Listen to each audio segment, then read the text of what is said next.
Hello and welcome to the Bigger, Braver Life Show. I'm your host, Angela Marie Williams.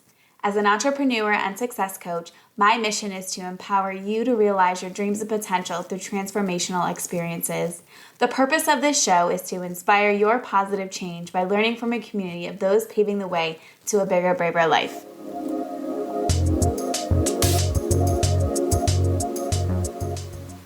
Hey everyone, welcome to the Bigger, Braver Life Show. Today I want to share with you how to prevent burnout and bring more balance and bliss into your life. My name is Angela Williams. I'm a licensed therapist, mindset, and success coach. So let's talk today about burnout, where it comes from, why we have it, and what to do to move out of that mindset and lifestyle. So burnout is defined in the International Classification of Diseases, the 11th version, as follows. Burnout is a syndrome conceptualized as resulting from chronic workplace stress that has not been successfully managed. It is characterized by three dimensions. 1, feelings of energy depletion or exhaustion. 2, increased mental distance from one's job or feelings of negativism or cynicism related to one's job. And 3, reduced professional efficacy. This information is shared by the World Health Organization. And they go on to say that burnout refers specifically to phenomena in the occupational context and should not be applied to describe experiences in other areas of life. But I'm going to disagree with that. Working with clients and from my own personal experience, burnout can largely circulate in the workplace, but its causes and effects can impact our life in general in multiple areas. Burnout can stem from and be fueled by our lifestyles, beliefs, and both internal and external factors. So let me share a quick example of icon Jay-Z and what we all have in common here. Okay.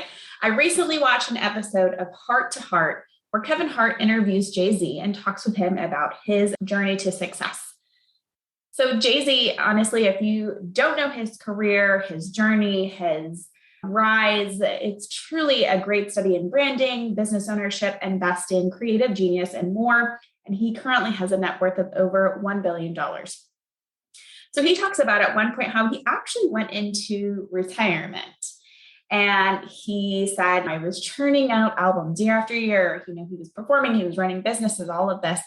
And he eventually came out of retirement because he wasn't done working. He just needed a freaking break because he was so exhausted. He said he wasn't taking the vacations. He hadn't taken breaks in such a long time. He continued in this working pattern. So now you're probably saying, okay, well, what do we all have in common here? Because we're also waiting on our billion, right? But it is burnout. It is that concept that we can really burn ourselves into the ground with our career and everything that we've got going on. So I don't care if you have one income stream or multiple, you are susceptible to this. Jay-Z in the interview goes on to talk about, how when he was growing up, it was hustle culture. It was a belief, a way of life. It was modeled to him, right? This way of survival, this way of doing business. So again, I'm not knocking achieving huge successes. And I know that there are times when we have to really go for it and do the things. What I'm saying is that if you have beliefs that are driving you to the ground, there are consequences to this, right? You feel exhausted. You're not taking breaks or vacations the way that you want or need. You might get sick. Headaches. I know I had migraines before. I was ill all the time. Your hair falls out. Your level of stress overrides your ability to make healthy decisions. And your body eventually just shuts down and makes you stop. It hits the brakes for you. And so burnout is what happened to me too. So as I'm listening to Jay-Z's story, I'm remembering for myself that I had that very similar feeling in the workplace and really having it kind of culminate in the burning out, the distancing myself from my job, the feelings of exhaustion. And it was when I took on way too many things. At one point, I was working my full-time job. I was teaching college courses. I had a kind of a sales business on the side. And then I eventually started my own private therapy practice on the weekends. So I was working way over 40 hours a week. I was really burning the candle at both ends, if you will. And it was so hard to stop and detach from some of those things. And really, I burned up all of my energy and all of my ability, which got me stuck, got me sick, and really feeling just awful. I wasn't really able to think clearly. I had to call out of work more. I really wasn't as reliable as I wanted to be because my body was forcing me to hit the brakes and shut down. And there was a lot of feelings there. There was a lot of feelings of resentment. There was a lot of feelings for me and for the work that I was doing. And it was all a lot of those same things. It's not taking those breaks. It's not setting those boundaries. It's not doing the audits to say, what is it that I really want here? And what am I capable of doing truly with the time that I have, right? Because we all have the same 24 hours in a day. And a lot of times I hear, I don't have enough time in the day. I want more time. But it's really not about that. It's about being a good steward of your energy and what you can do with it during the time that you have during the day. So how do we prevent this or get out of this stuck pattern now? So for some, the answer is going to be more complex and might require that one-on-one coaching support with me, which I invite you to reach out and ask about. But let's look at this in general. Let's look at what contributed. And we can kind of look at this in both mine and Jay-Z's context, right? So I use a past, present, and future pronged approach when looking at solving a problem. So number one is the past. What beliefs are passed down by generations? So if you're thinking about this for you too, I want you to be able to write this down. If you are in a burnout situation, what beliefs were passed down by generations? I know for me, it was you work hard. You work hard to make money. Especially as a business owner, like if you take a break, you don't get paid and you have to keep up with that. What's the environment, context, or modeling that's happened? So if we look at Jay-Z, right, he was kind of doing what everybody in the neighborhood was doing as he was hustling growing up. Same thing with me, looking at entrepreneurs in my family who were working long hours, working weekends, working all of the time that maybe required some rest in between. The other thing too I want to point out, and I talk about this a lot, is how females are conditioned by society to be more passive, to be more caretaking, to be more perfect, to be more people-pleasing, right? So I think that shows up a lot in the way that we operate, especially at work. So I made a post recently about being people-pleasing and how that led to burnout. And my sister said to me, she called me out and was like, I don't remember you ever being people-pleasing. And it's interesting because it's not necessarily showing up in the every single day things. I mean, it is and it isn't, right? But for me, that people pleasing was really amped up in the workplace. So she didn't see that side of me because for me, that's where it mostly came out. It came out a little bit in social context, but it was a lot different in the work context. I think that's an interesting thing to think about.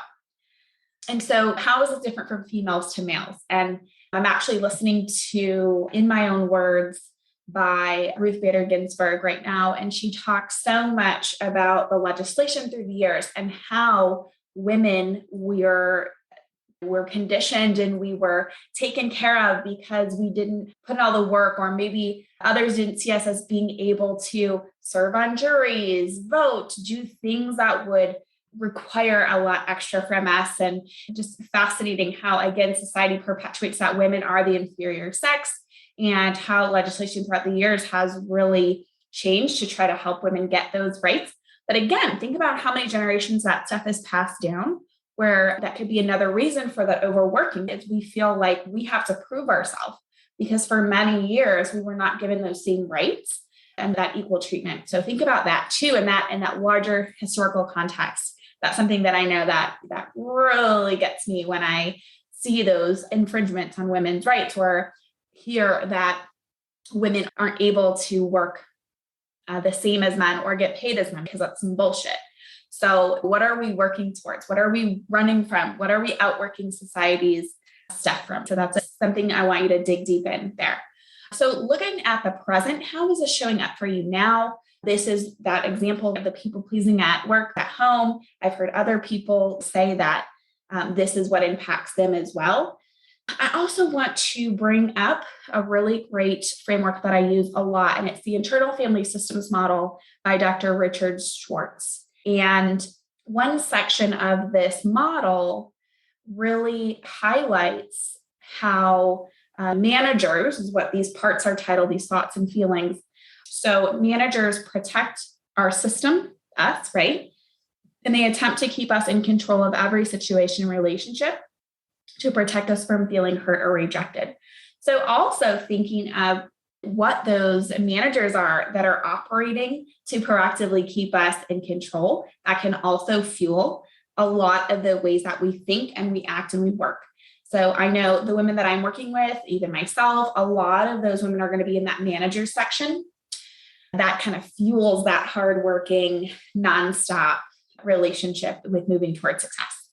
The next part of this approach is the future. How do we want the future to look? What's your vision for your life? I always was saying, it doesn't have to be this hard. It shouldn't have to be this hard. And because I was seeking relaxation and joy and fun and travel and all of the great things that I was able to see other friends or other people experience, thinking, why not me? So if you want your future to really be more peaceful, blissful, relaxed, fun, it's like, we're trying to get rid of that, beating ourselves up, being so hard on ourselves, feeling less stressed, forced, resentful, right? Spending more time doing the things we want, going to the beach, having lunch and wine tastings with our friends, vacations, breaks from work, right? Receiving support instead of feeling like we have to do it all and be that independent hard worker. It's really about living in your values, having more joy, more freedom, and relaxation without the guilt, right? If that's what you want, I'm so excited to share an opportunity to get more into that. I have created a new masterclass to teach you all of these things. We're going to dive more in depth into the past, present, and future pronged approach during the Burnout to Bliss masterclass. How to quit being so damn hard on yourself and rest without the guilt. I remember before I would try to take a rest and I'd sit in my bed and I say, okay, well, while I'm watching this movie, I'm going to be folding laundry. I'm also going to be making my to-do list, right? I was still busy during my rest. So how do we completely allow ourselves to know that it's going to be okay, that we need to take a break? We can take a break. It's safe to rest and that everything's not going to fall apart, right? So in this 90-minute masterclass, you will relax into a moment of peace right off the bat. I do that with my masterclasses and my courses. I want you to get that moment for yourself and breathe into that relaxation now. Gain awareness of which of your mental managers is in charge. Is it the striver, the self-critical, judge, pessimist? You have that mean girl in your head. Understand the patterns of your past, why you feel so guilty for just trying to relax. Learn how to tame your overachiever so you can leave that work at work and reconnect with yourself and the people you love in that healthy way that you desire. How to act as a compassionate leader and create that future vision you want without burnout, criticism, or self-doubt.